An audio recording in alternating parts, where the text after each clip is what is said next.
అయితే ఇప్పుడు మన నెక్స్ట్ పాయింట్ ఇక్కడ చూడండి, ఆన్ క్లిక్ మనం ఎక్కడన్నా వేరే రౌట్స్ ఏదైనా ప్లాన్ బై మిస్టేక్ ఏదైనా రౌట్ హిట్ చేస్తే, అంటే ఇక్కడ చూడండి, మనం ఇది హోమ్ పేజ్, ఇదే రౌట్లో మనం ఈ పేజ్ వదలకుండానే అంతా కూడా అప్లికేషన్ ఈ పేజ్లోనే ఉంది. అయితే బై మిస్టేక్ ఎవరన్నా కావాలనైనా లేదంటే యాక్సిడెంటల్గా అయినా ఇలాంటివి ఏదైనా హిట్ చేశారనుకోండి, అప్లికేషన్ ఐడిల్ అయిపోయింది, బ్లాంక్ అయిపోయింది, ఏం తెలియట్లేదు. సో ఇక్కడ మనం ఒక పేజ్ అనేది యాడ్ చేస్తే బాగుంటుంది. సో అంటే ఇవన్నీ కూడా మీకు రన్నింగ్ ప్రాక్టికల్ ప్రాజెక్ట్స్లో ఇవి ఇంప్లిమెంట్ చేయాల్సిన అవసరం ఉంటుంది. నేను అనవసరంగా ఇవేం ఎక్స్టెండ్ చేయట్లేదు, ఈ ఫీచర్స్ అన్నీ కూడా. వీలైనంత వరకు ప్రాక్టికల్గా రియల్ టైమ్ అప్లికేషన్స్ ఎలా ఉంటాయో, ఎలా వర్క్ చేయాలి, పాయింట్ టు పాయింట్ లాజికల్గా ఎలా ఆలోచించాలి, ఎండ్ ఆఫ్ ది డే మనం అప్లికేషన్ డెలివరీ ఇచ్చేది కస్టమర్స్కి, అంటే క్లయింట్స్కి. వాళ్ళ రిక్వైర్మెంట్స్కి వాళ్ళకి 100% నాలెడ్జ్ ఉండదు వెబ్ డెవలప్మెంట్లో కానీ వాళ్ళ అప్లికేషన్. మనం వాళ్ళకి ఫీచర్స్ అనేవి మనం ఎక్స్ప్లెయిన్ చేయాలి. అంతేకాకుండా ఒక క్లయింటు ఏం చేస్తారు అంటే, వాళ్ళ అప్లికేషన్ ఎలా ఉండాలి అనేది ఒక 10-15 మిగతా అప్లికేషన్స్తో వాళ్ళు కంపేర్ చేసుకుంటారు. అందులో ఫీచర్స్ వాళ్ళు అబ్జర్వ్ చేస్తారు.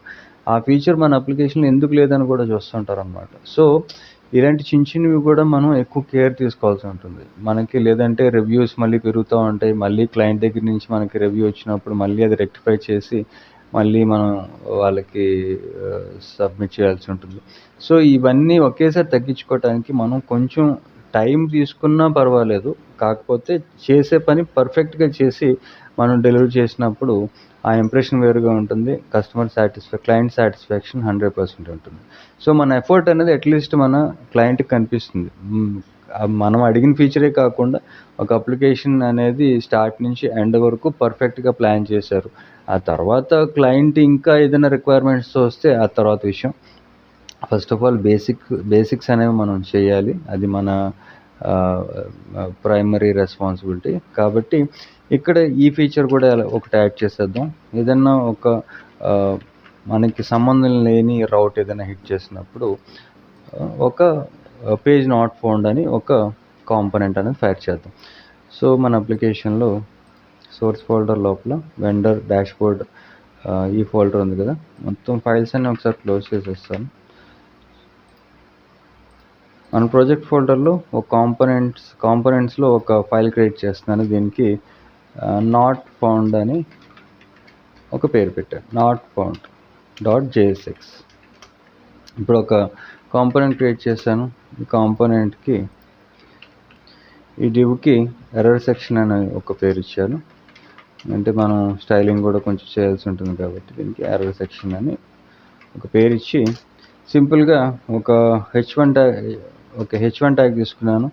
404 అని ఒక నెంబర్ రాసి, తర్వాత ఒక డివ్ తీసుకున్నాను. దీనికి పేజ్ నాట్ ఫౌండ్. జనరల్గా అయితే ఈ పేజ్ నాట్ ఫౌండ్కి ఇమేజ్ కూడా చూపించిన బాగానే ఉంటుంది. అయితే కొంచెం సింప్లిఫై చేయడానికి నేను టెక్స్ట్ రాసేస్తున్నాను, మన కాన్సెప్ట్ అర్థం అవటం కోసం. అండ్ అలాగే ఇప్పుడు రీడైరెక్ట్ కూడా చేయాలి. సో దీన్ని ముందు సేవ్ చేస్తాను. సేవ్ చేసి ఇప్పుడు ఈ కాంపోనెంట్ని మనం మెయిన్ అంటే app.jsx ఫైల్లో ఇది మన రౌటింగ్ అనేది అప్లై చేస్తాం కదా, ఈ రౌట్ అనేది హోమ్ రౌట్. ఈ రౌట్ హిట్ చేసినప్పుడు మనకి ఇది హోమ్ రౌట్, చూసారా స్లాష్ ఉంది కదా, ఇది హోమ్ రౌట్. ఇది హిట్ చేసినప్పుడు మన అప్లికేషన్ ఓపెన్ అవుతుంది. ఇది కాకుండా ఏమి హిట్ చేసినా సరే అప్లికేషన్ అంతా ఐడల్, ఏం లేదు, బ్లాంక్. కాబట్టి ఇలాంటి టైంలో అంటే ఒక రౌట్ డిఫైన్ చేస్తున్నాను. రౌట్ డిఫైన్ చేసి పాత్ ఇచ్చి /* ఇచ్చాను. అంటే ఈ హోమ్ రౌట్ తప్పించి ఇంకొక రౌట్ ఏది హిట్ చేసినా అప్పుడు ఈ ఎలిమెంట్ అనేది ఫైర్ అవుతుంది, ఈ కాంపోనెంట్ అనేది ఫైర్ అవుతుంది. ఏం కాంపోనెంట్? నాట్ ఫౌండ్ కదా మన కాంపోనెంట్ పేరు, నాట్ ఫౌండ్. ఈ కాంపోనెంట్ అనేది ఫైర్ అవుతుంది. ఈ కాంపోనెంట్ లోపల ఉన్న కంటెంట్ మనకు డిస్ప్లే అవుతుంది. ఇది నాట్ ఫౌండ్ కాంపోనెంట్. /* ఈ హోమ్ రౌట్ తప్పించి ఏది హిట్ చేసినా ఈ నాట్ ఫౌండ్ కాంపోనెంట్లో ఉన్న కంటెంట్ ఇక్కడ ఇలా కనిపిస్తుంది, చూడండి. ఇప్పుడు ఈ హోమ్ పేజ్కి వచ్చాను. హోమ్ పేజ్కి వచ్చి హిట్ చేస్తే మన అప్లికేషన్ ఓపెన్ అయింది. ఈ హోమ్ పేజ్ కాకుండా ఫర్ ఎగ్జాంపుల్ లాగిన్ అని హిట్ చేశారు. చూడండి 404 పేజ్ నాట్ ఫౌండ్. అయితే దీన్ని సెంటర్కి తీసుకొద్దాం. సెంటర్కి తీసుకొచ్చి చూపించడానికి మనం స్టైలింగ్ కూడా ఇచ్చాం కదా, దీనికి ఈ స్టైలింగ్ తీసుకుందాం. ఇది బ్యాక్ ఎండ్ ప్రాజెక్ట్. ఫ్రంట్ ఎండ్లో మన సిఎస్ఎస్ ఫైల్ ఓపెన్ చేద్దాం. సిఎస్ఎస్ ఫైల్ ఓపెన్ చేశాను. ఇప్పుడు రెండు పక్క పక్కన పెట్టుకున్న తర్వాత ఈ నాట్ ఫౌండ్ కాంపోనెంట్ని మనం స్టైల్ చేస్తున్నాం. ఒక కామెంట్ చేసుకున్నాను నాట్ ఫౌండ్ అని. ఇప్పుడు ఈ ఎర్రర్ సెక్షన్ని టార్గెట్ చేసి దీనికి స్టైలింగ్ ఇస్తున్నాను. Error section.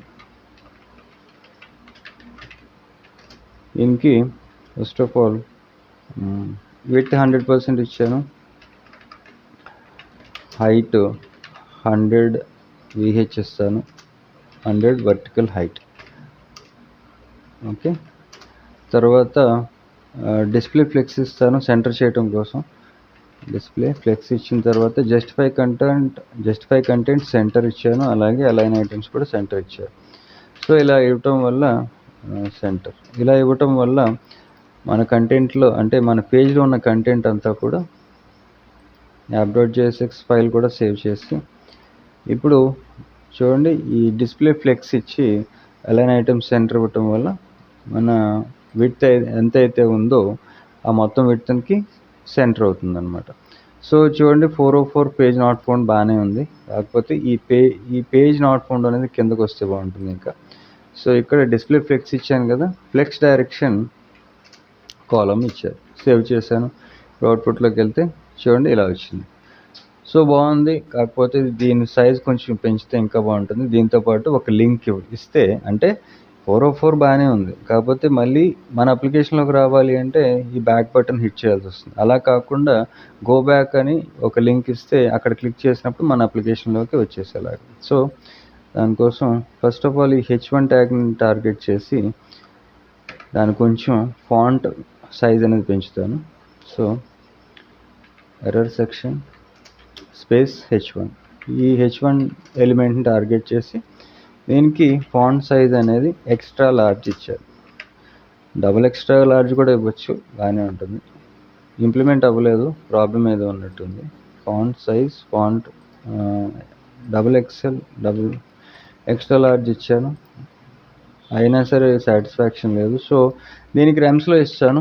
1 REM is equal to 16 pixel. కాబట్టి ఒక 30, 40, 4 రెమ్స్ తీసుకుందాం. అంటే 64 పిక్సెల్ అవుతుంది. చూడండి ఇలా బాగానే ఉంది. అయితే దీన్ని రెడ్ కలర్లో కూడా ఇవ్వచ్చు. స్టైలింగ్ పార్ట్ తర్వాత చూసుకుందాం. అయితే ఇక్కడ మనం లింక్ ఒకటి ఇద్దాం అనుకున్నాం కదా. సో ఈ సిఎస్ఎస్ ఫైల్ క్లోజ్ చేసి మనం ఆల్రెడీ మన అప్లికేషన్లో చూడండి ఈ routes React Router DOM install చేసుకున్నాం కదా. ఈ రౌట్స్ అవి కూడా అప్లై చేసాం కదా. దీనికి సంబంధించిందే ఇంకొకటి ఉంది లింక్. అంటే మనం ఏ లింక్కి రీడైరెక్ట్ అవుదాం అనుకుంటున్నామో దాన్ని లింక్ ద్వారా మనం ఆ ప్లేస్కి వెళ్ళొచ్చు, ఆ రౌట్ హిట్ చేయొచ్చు. సో ఇక్కడ ఏం చేస్తానంటే ఫస్ట్ ఆఫ్ ఆల్ ఒక లింక్ని ఇంపోర్ట్ చేసుకుంటాను. దేని నుంచి? రియాక్ట్ రౌటర్ డామ్ నుంచి. ఇలా లింక్ని ఇంపోర్ట్ చేసుకున్న తర్వాత రియాక్ట్ రౌటర్ డామ్ నుంచి ఈ లింక్ని ఇంపోర్ట్ చేసుకున్నాను. ఇక్కడ ఏం రాస్తానంటే ఇప్పుడు ఒక ఫ్రాగ్మెంట్ తీసుకొని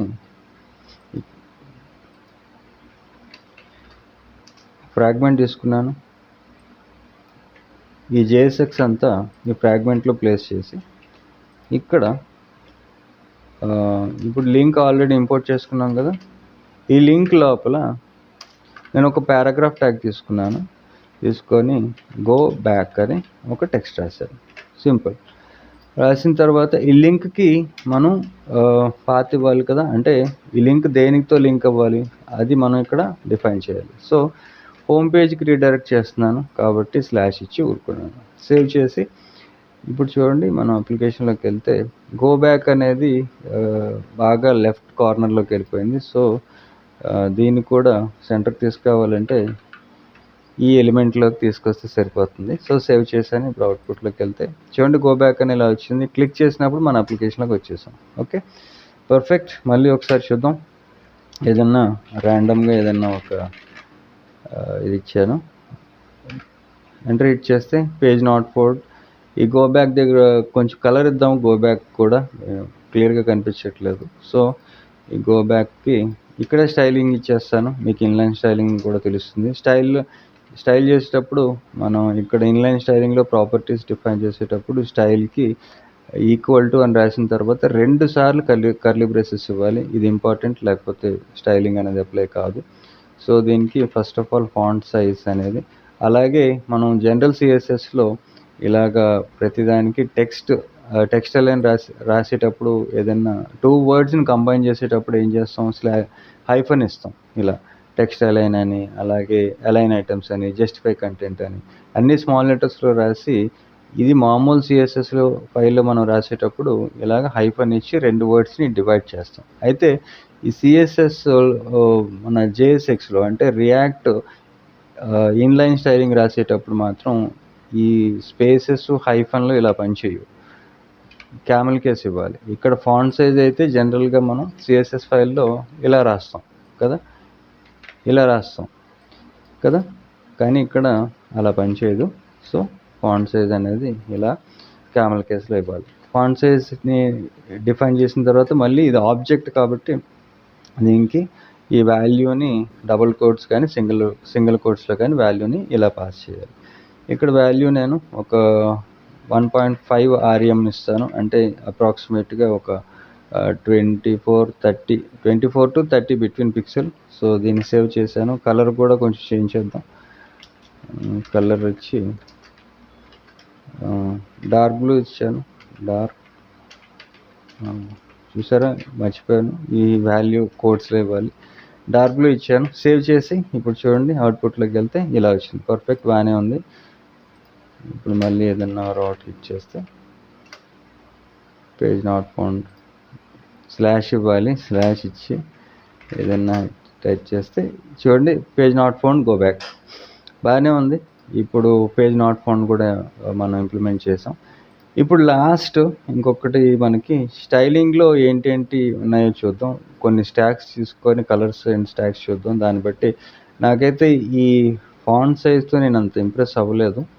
ఏదో మనం వర్క్ చేసాం కానీ ఈ ఫాంట్ ఫ్యామిలీతో, సో ఈ ఫాంట్ ఫ్యామిలీ కూడా మార్చి ఈ కలర్కి స్టాక్ ఒకటి సెలెక్ట్ చేద్దాం.